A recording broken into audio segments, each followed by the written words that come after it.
Ya. Assalamualaikum warahmatullahi wabarakatuh. Kami dari kelompok Wahid Hashim akan melakukan kunjungan di Museum Proklamasi ini. Di sini nama saya Kenzi, Willy, Akila, Andra, Azaura.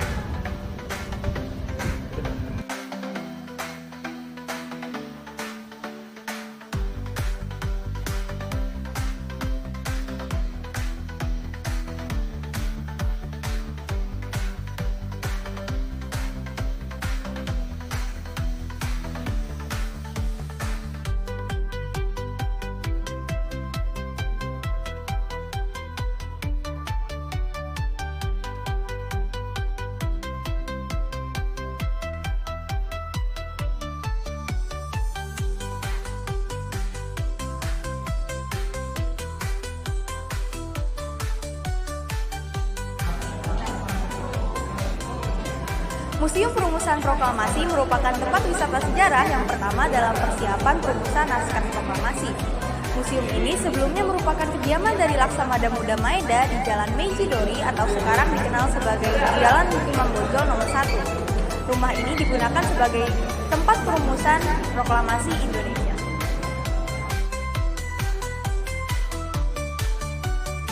Ruangan ini digunakan oleh Maeda sebagai kantor sekaligus ruang tamu khusus.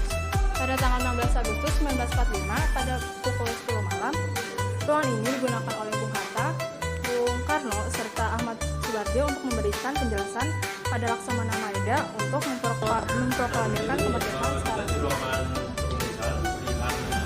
Nah, di sini kita di ruangan perumusan di hari sekitar pukul 3 pagi tanggal 17 Agustus 1945. Bung Karno, Bung Hatta, dan Ahmad Subarjo mengkonsep dan merumuskan naskah proklamasi.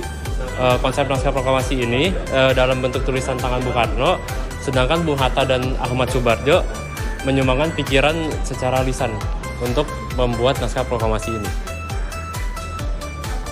Oke, selanjutnya di sini ada ruang pengertikan.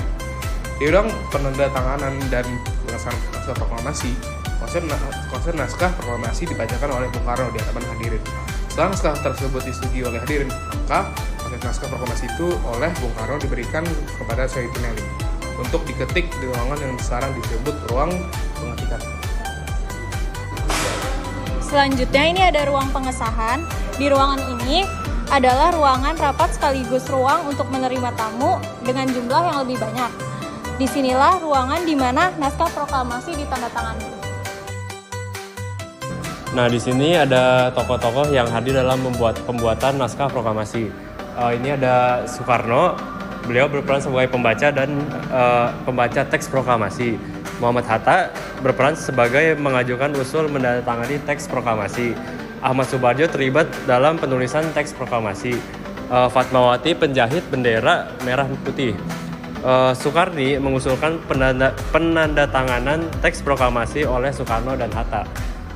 Sayuti Malik pengetik teks proklamasi, dan terakhir Alex dan Franz Mendur fotografer proklamasi kemerdekaan. Sisanya ada orang-orang yang turut menyaksikan pembacaan teks proklamasi. Berkunjung ke Museum Proklamasi itu membuka mata kita tentang arti kemerdekaan yang sesungguhnya.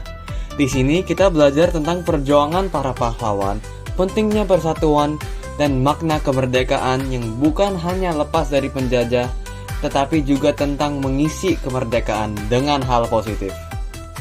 Museum ini menjadi pengingat bahwa kemerdekaan ini diraih dengan perjuangan dan pengorbanan. Kita harus jaga dan rawat kemerdekaan ini dengan penuh rasa cinta tanah air dan terus berkarya untuk membangun bangsa.